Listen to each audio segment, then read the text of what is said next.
Out of Manhattan this morning, going out for a jog, and getting, this morning, choked and assaulted and raped. And that's how you start a Thursday morning in New York City. People wake up every single day, catching up on the headlines of the day before, and they're seeing all different kinds of things that they're not happy with, that they want to fix.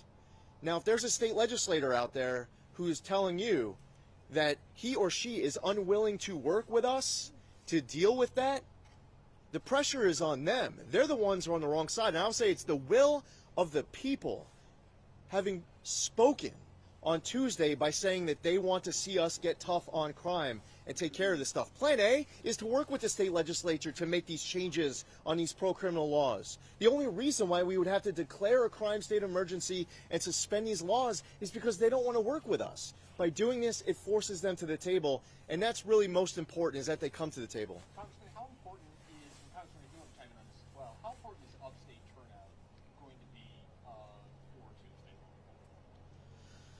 I mean, quite frankly, turnout throughout the entire state is important of our supporters.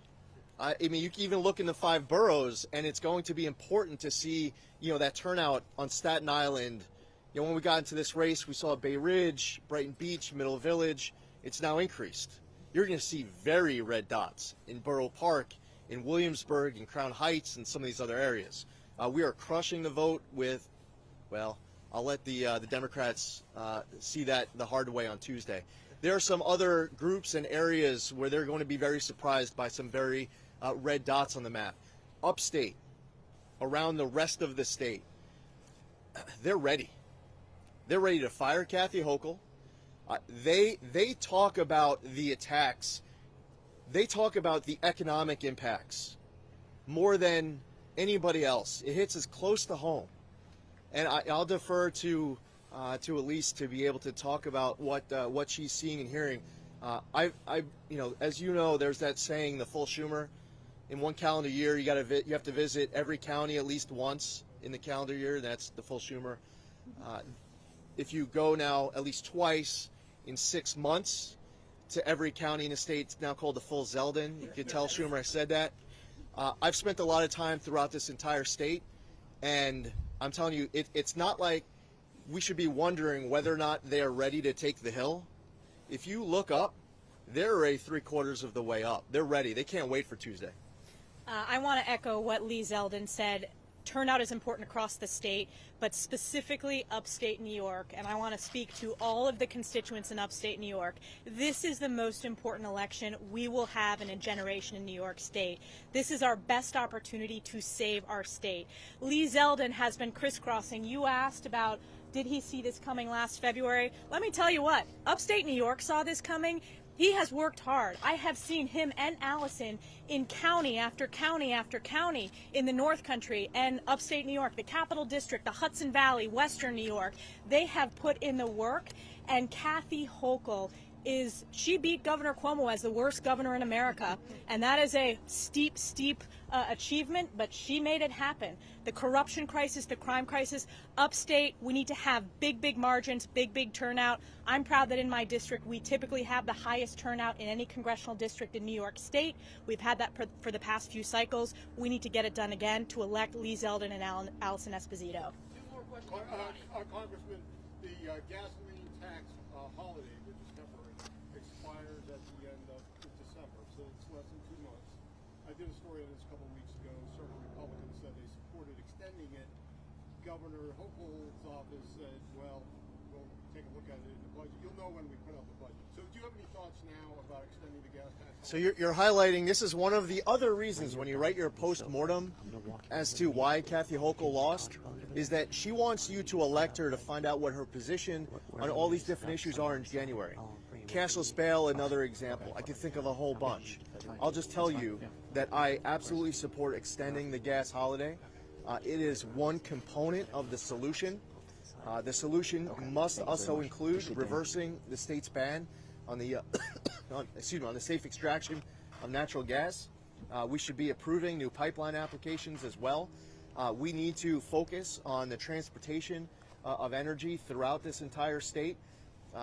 The energy policy in this state is causing we're on a pathway for a real headache, because you set bold goals wanting to be emissions free, and despite the absolute best of intent, what you have to be very careful of is that you don't want to cause pain to the people who can least afford it. So when Williams Pipeline was going to come into New York and you block it, and then National Grid and Con Ed says no gas hookups for new construction, and then the New York City Council says no gas hookups for new construction, and now the people up in up in Albany, they want to do it statewide, no gas hookups for new construction.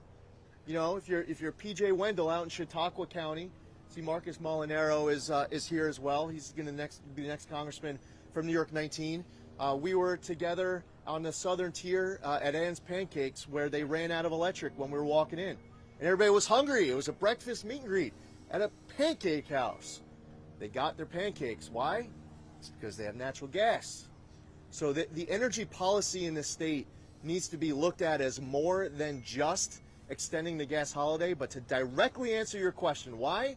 Because you deserve a straight answer, and your readers deserve a straight answer.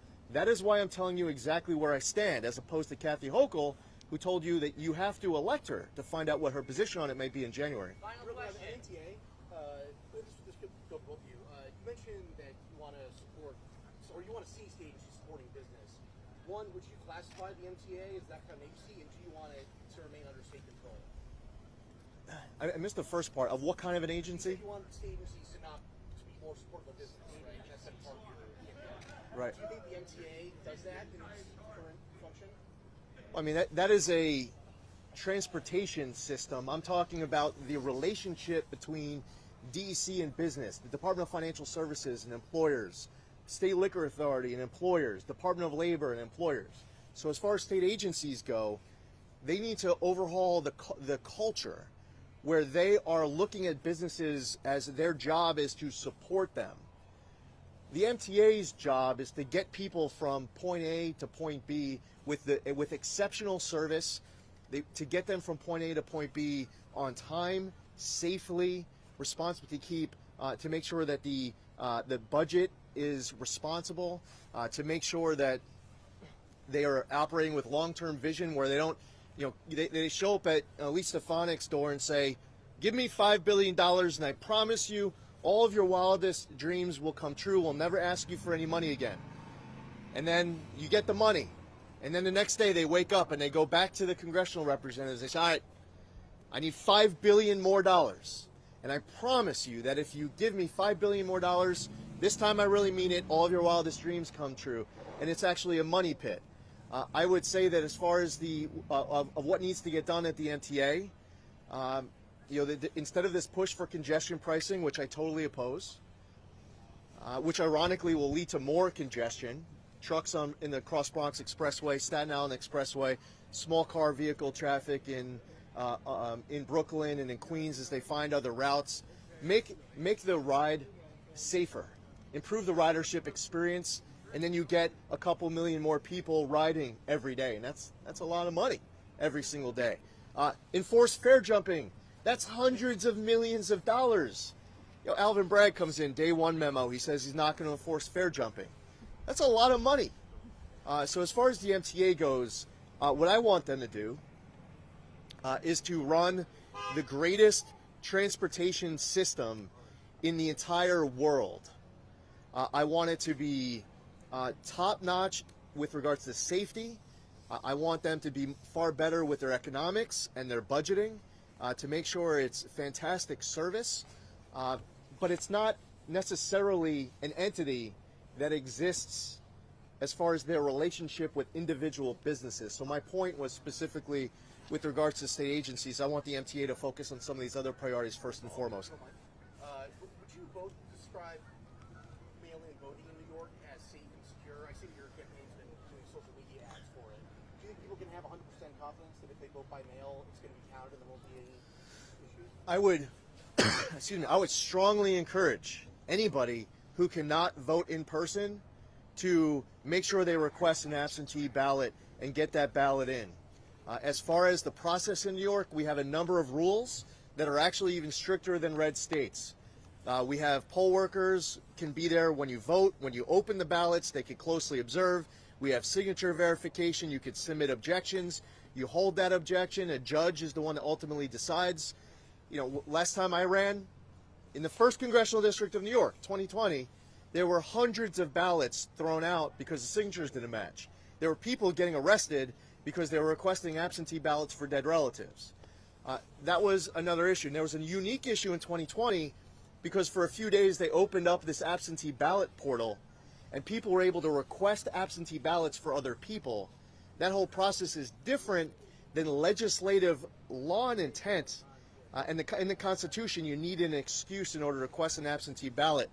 But what we have seen so far throughout this process is one where people are actively seeking absentee ballots. I'll tell you something that we didn't do, that the Democrats did, that we could have done, but we didn't think it was right, was we could have sent pre-filled out absentee ballot applications actually checking the box for COVID as the excuse.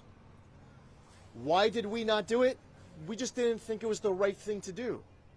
It's not predetermined that in New York the excuse that you have is singular, it's COVID, and you actually pre-fill it out. So as far as that, I think the Democrats were wrong for doing it. That's just my personal opinion. Thank you, everybody. Okay, thank you, everybody. Ballots you feel they are trustworthy, Lee? Yeah, I encourage people to vote.